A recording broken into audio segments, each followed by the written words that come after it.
Hi friends, welcome back to my channel. So ಇವತ್ತಿನ ವಿಡಿಯೋದಲ್ಲಿ ಗರ್ಭಿಣಿ ಸ್ತ್ರೀಯರಿಗೆ ಮೇಯ್ನಾಗಿ ಏನಪ್ಪ ವಿಷಯ ಅಂತಂದರೆ 7-8 ತಿಂಗಳುಗಳಲ್ಲಿ ಏನನ್ನು ಮಾಡಬಾರ್ದು, ಮೇಯ್ನಾಗಿ ಏನು ಮಾಡಬಾರ್ದು ಅನ್ನೋದ್ರ ಬಗ್ಗೆ ತಿಳ್ಕೊಳ್ಳೋಣ. ತುಂಬ ಜನರಿಗೆ ಇರುವಂಥ ಡೌಟ್ ಬಂದು ಎಲ್ಲ ಮಾಡ್ಕೊಂಡು ಆರಾಮಾಗಿ ಊಟ ಮಾಡ್ಕೊಂಡು ಬರ್ಬೋದು, ಆರಾಮಾಗಿ ಇಂಥ ವಿಷಯಗಳು ನಾನು ಮೊದಲು ಇದನ್ನೆಲ್ಲ ತಿನ್ಕೊಂಡು ಬರ್ಬೋದು, ಹೇಗಂದರೆ ಹಾಗೆ ಮಲ್ಕೋಬೋದು, ಏನು ಪ್ರಾಬ್ಲಮ್ ಇಲ್ಲ, ಇವೆಲ್ಲ ಮಿತ್ತು ಅನ್ನೋ ಥರ ಕೆಲವ್ರು ಅನ್ಕೋತೀರಾ. ಆ್ಯಂಡ್ ನೆಕ್ಸ್ಟು ಕೆಲವ್ರು ಬಂದು ಡಾಕ್ಟರ್ ಹೇಳಿದ್ರು ಅದನ್ನು ಫಾಲೋ ಮಾಡಿದೆ, ಅನ್ಫಾಲೋ ಮಾಡಿ ಲಾಸ್ಟ್ ಡೆಲಿವರಿ ಅಷ್ಟೊತ್ತಿಗೆ ತುಂಬ ತೊಂದರೆಗಳನ್ನು ಅನುಭವಿಸ್ತೀರಾ. ಈ ರೀತಿ ತೊಂದರೆಗಳು ಆಗಬಾರ್ದು. ಸೊ ಹಾಗಾಗಿ ಇವತ್ತಿನ ವಿಡಿಯೋದ ಉದ್ದೇಶ ಅಷ್ಟೇ, ಏನಿಲ್ಲ. ಸೊ ಮೊದಲನೇದಾಗಿ ಬಂದು 7 ತಿಂಗಳು, ಇನ್ನೇನು ನಿಮ್ಗೆ 7 ತಿಂಗಳು ಬಿತ್ತು ಅಂತಂದರೆ ತೂಕದ ಯಾವುದೇ ಭಾರದ ವಸ್ತುಗಳನ್ನು ಎತ್ತಬಾರ್ದು. ಯಾವ ತೂಕ ವಸ್ತುಗಳು, ಬಿಂದಿಗೆ ಆಗ್ಬೋದು, ಇಲ್ಲ ಅಂತಂದರೆ ವಾಟರ್ ಕ್ಯಾನ್ಸ್ ಆಗ್ಬೋದು, ಇಲ್ಲ ಗಾಡಿ ತುಂಬ ತೂಕ ಇದೆ ಅದನ್ನು ಹಿಂದಕ್ಕೆ ತುಂಬ ಟೈಟ್ ಆಗಿಬಿಡ್ತವೆ. ಕೆಲವು ಗಾಡಿಗಳು 2-3-4 ದಿವಸ ನಿಲ್ಲಿಸ್ಬಿಟ್ರೆ ಟೈಟ್ ಆಗುತ್ತೆ. ಬ್ಯಾಕ್ ಸೈಡ್ಗೆ ನಾವು ಈ ಥರ ತಗೊಳ್ಳೋವಾಗ ಅವಾಗ ಟೈಟ್ ಆದಾಗ ಒಟ್ಟ ಬಿಗಿಡ್ದು ಗಾಡಿಗಳನ್ನು ಹಿಂದಕ್ಕೆ ತೆಗೆಯುವಂಥದ್ದು. ಮತ್ತು ಮನೇಲೊಂದು ಮಗು ಇನ್ನೊಂದು ಮಗು ಇದೆ, ಅದನ್ನು ಎತ್ಕೊಳ್ಳೋದು, ತೂಕ ಜಾಸ್ತಿ ಇದ್ರೂ ಎತ್ಕೊಂಡು ನಿಮ್ಮ ಸೊಂಟದ ಮೇಲೆ ಕೂರಿಸ್ಕೊಳ್ಳೋದು, ಇಂಥ ವಿಷಯಗಳನ್ನ ಮಾಡುವಂಥದ್ದು.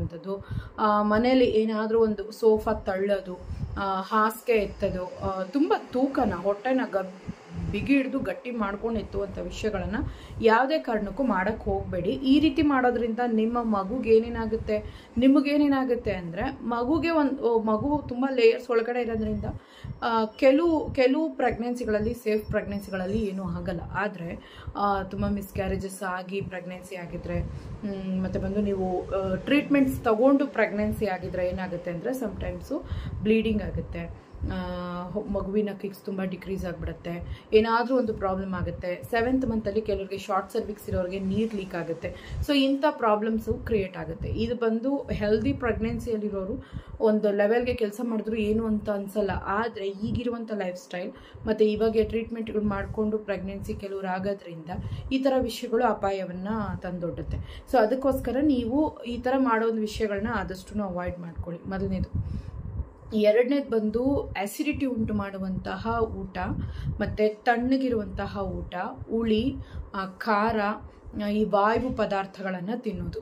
ಸೊ ಇದೇನು ಮಾಡುತ್ತೆ ಅಂದರೆ ಅಜೀರ್ಣ ಉಂಟು ಮಾಡೋದ್ರ ಜೊತೆಗೆ ನಿಮಗೆ ಬೇದಿ, ಹೊಟ್ಟೆ ನೋವು, ಫುಡ್ ಪಾಯ್ಸನಿಂಗ್ ಇಂಥವೆಲ್ಲ ಆಗೋದಕ್ಕೆ ಶುರು ಆಗುತ್ತೆ. ತಣ್ಣಗೆ ಊಟ ತಿಂದಾಗ ಏನಾಗುತ್ತೆ ಅಂದರೆ ಜೀರ್ಣ ತುಂಬ ಕಮ್ಮಿ. ಖಾರವಾಗಿ ತಿಂದಾಗ ಎದೆ ಉರಿ ಬರೋದು, ಬೇದಿ ಆಗೋದು, ಸಮ್ಟೈಮ್ಸ್ ಹೊಟ್ಟೆ ನೋವು ಬರೋದು, ಹೊಟ್ಟೆಯಲ್ಲಿ ಕೂಡ ಅಲ್ಸರ್ ಸ್ಟಾರ್ಟ್ ಆಗಿಬಿಡುತ್ತೆ, ಬಾಯಿ ಹುಣ್ಣು ಬರೋದು. ಜಾಸ್ತಿ ಖಾರ ತಿಂದಾಗ ಮತ್ತು ಜಾಸ್ತಿ ಹೀಟ್ ಪದಾರ್ಥಗಳನ್ನು ತಿಂದಾಗ ನಮಗೇನಾಗುತ್ತೆ, ಕಣ್ಣು ಉರಿ ಬರುತ್ತೆ, ಹೊಟ್ಟೆ ಗಬಗಬ ಅಂತ ಉರಿತಾ ಇರುತ್ತೆ. ಇಂಥ ವಿಷಯಗಳೆಲ್ಲ ಆಗುತ್ತೆ. ಕರಳು, ಹೊಟ್ಟೆಯಲ್ಲಿ ನಮ್ಮ ಒಳಗಡೆ ಇರೋ ಕರಳು ಸಮೇತ ರೆಡಿಶ್ ಆಗಿಬಿಡ್ತವೆ. ಸೊ ನಮಗೆ ಬಾಯಲ್ಲಿ ರೆಡ್ ಆಗಿದೆ ಅಂದರೆ ಒಳಗಡೆನೂ ಆಗಿದೆ ಅಂತಲೇ ಅರ್ಥ. ಗಂಟ್ಲಿಂದ ನಮಗೆ ಒಂಥರ ಇರಿಟೇಟ್ ಆಗ್ತಿದೆ, ಏನು ನುಂಗಿದ್ರೂ ಕಷ್ಟ ಅನ್ನಿಸ್ತಿದೆ, ಖಾರ ಜಾಸ್ತಿ ಫೀಲ್ ಆಗ್ತಿದೆ ಅಂದರೆ ನಿಮಗೆ ಬಂದು ಜಾಸ್ತಿ ನೀವು ಈ ರೀತಿ ಫುಡ್ಗಳನ್ನು ಏರುಪೇರಾಗಿ ತಿಂದಿರ್ತೀರ, ಜಂಕ್ ಫುಡ್ಸ್ ತಿಂದಿರ್ತೀರ ಅಂತ ಅರ್ಥ.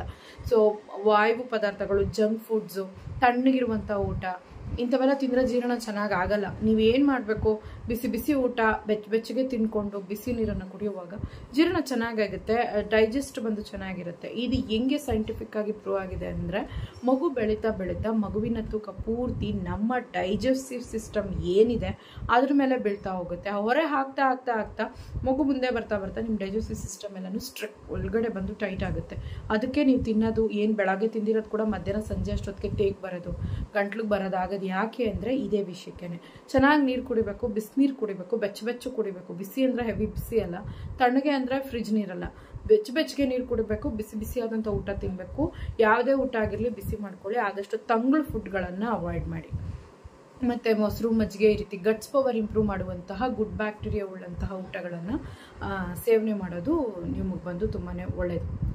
ಆ್ಯಂಡ್ ನೆಕ್ಸ್ಟು ವಿಷಯ ಏನಪ್ಪ ಅಂತಂದರೆ ಟೈಟ್ ಡ್ರೆಸ್ಗಳನ್ನು ವಿಯರ್ ಮಾಡೋದು.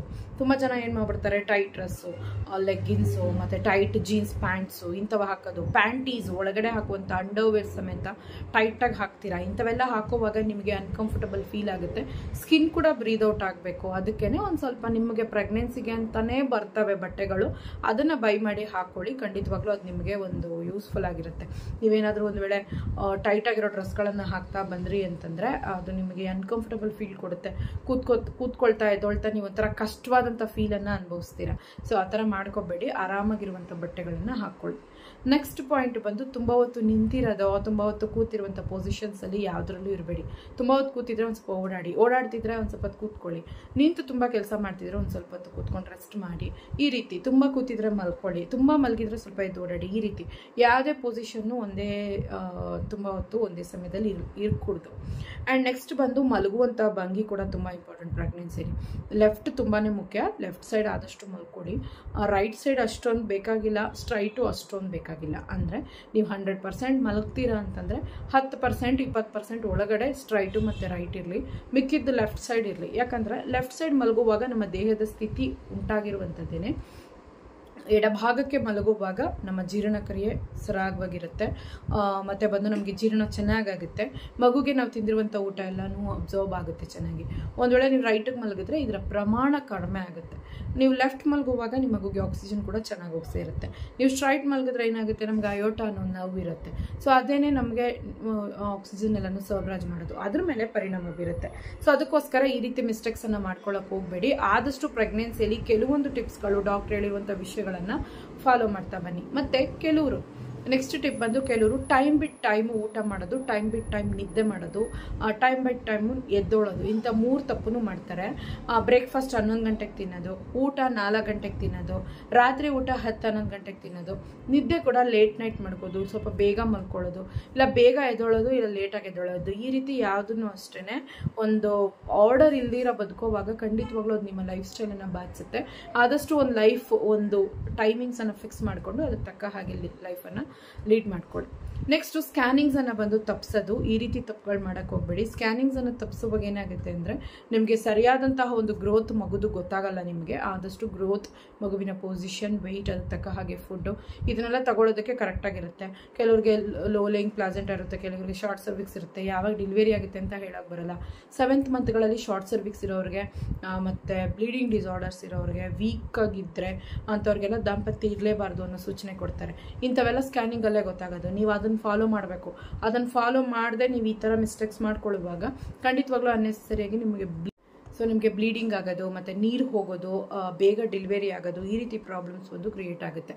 ಆದಷ್ಟು ಒಂದು ಒಳ್ಳೆಯ ಲೈಫ್ ಸ್ಟೈಲನ್ನು ಲೀಡ್ ಮಾಡಿ. ಆ್ಯಂಡ್ ನೆಕ್ಸ್ಟ್ ಬಂದು ಮಗುವಿನ ವೆಯ್ಟ್ ಚೆನ್ನಾಗೇ ಇದೆ ಅಂತ ಡಾಕ್ಟ್ರು ಹೇಳಿರ್ತಾರೆ. ಆದರೆ ಮಗು ವೆಯ್ಟ್ ಇದೆ ಅಲ್ಲ ಇನ್ನೇನು ಬಿಡು ಅಂತೇಳಿ ಊಟನ ಡಯಟ್ ತುಂಬ ಕಮ್ಮಿ ಮಾಡ್ಕೊಳ್ಳೋದು.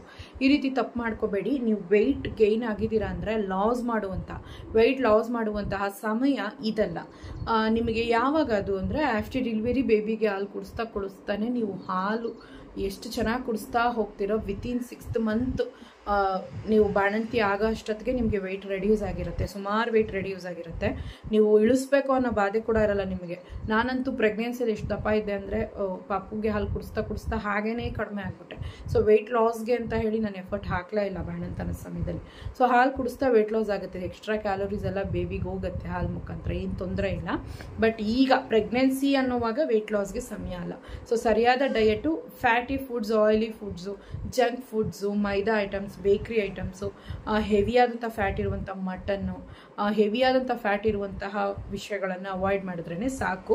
ಫ್ರೂಟ್ಸು, ಒಂದು ಒಳ್ಳೆ ಡಯಟು ನಿಮ್ಮ ಊಟದಲ್ಲಿ ಇರಲಿ. ಹೊಟ್ಟೆ ತುಂಬ ನೆಮ್ಮದಿಯಾಗಿ ಊಟ ಮಾಡಿ. ಅದಕ್ಕೆ ಅಂತ ಹೊಟ್ಟೆ ತುಂಬ ನೋವಾಗೋ ಥರ ಊಟ ಮಾಡೋದು, ಇಲ್ಲ ಹೊಟ್ಟೆ ಖಾಲಿ ಬಿಡೋದು, ಬೆಳಗ್ಗೆ ತಿನ್ನೋದು ಮಧ್ಯಾಹ್ನ ಬಿಡೋದು, ಮಧ್ಯಾಹ್ನ ತಿನ್ನೋದು ರಾತ್ರಿ ಬಿಡೋದು, ಈ ಕೆಲಸಗಳನ್ನು ಪ್ರೆಗ್ನೆನ್ಸಿಯಲ್ಲಿ ಮಾಡಬಾರ್ದು. ಆ ರೀತಿ ಮಾಡಿದ್ರೆ ಖಂಡಿತವಾಗ್ಲೂ ಮಗುವಿನ ಬೆಳವಣಿಗೆಯಲ್ಲಿ ಏರುಪೇರಾಗುತ್ತೆ. ನಿಮಗೂ ಸುಸ್ತು, BP ಇಂಥದ್ರಲ್ಲೆಲ್ಲ ಏರುಪೇರಾಗ್ಬಿಡುತ್ತೆ. ಶುಗರ್ ಲೆವೆಲಲ್ಲಿ ಕೂಡ ಏರುಪೇರಾಗುತ್ತೆ. ಸೊ ಹಾಗಾಗಿ ನೀವು ಇದನ್ನು ಸರಿಯಾಗಿ ಫಾಲೋ ಮಾಡ್ಕೊಳ್ಳಿ. ಡೆಲಿವರಿ ಹತ್ರ ಬರ್ತಿದ್ದ ಹಾಗೆ ಡೆಲಿವರಿ ಬ್ಯಾಗ್ಸ್ ರೆಡಿ ಮಾಡಿ ಇಟ್ಕೊಳ್ಳಿ. ನಿಮ್ಗೆ ಏನೇನು ಎಸೆನ್ಷಿಯಲ್ಸ್ ಬೇಕೋ ಅದನ್ನೆಲ್ಲ ಪಿಕ್ ಮಾಡಿ ಇಟ್ಕೊಳ್ಳಿ. ಅದು ನಿಮಗೆ ಡೆಲಿವರಿ ಟೈಮಲ್ಲಿ ಒಂದು ಅನ್ನೆಸರಿ ಆದಂಥ ಒಂದು ಟೆನ್ಷನನ್ನು ಕಡಿಮೆ ಮಾಡುತ್ತೆ. ಓಕೆ, ಈ ವಿಡಿಯೋ ಖಂಡಿತವಾಗ್ಲೂ ನಿಮ್ಗೆ ಯೂಸ್ಫುಲ್ ಆಗಿರುತ್ತೆ ಅನ್ಕೋತೀನಿ. ಟೇಕ್ ಕೇರ್, ಬಾಯ್.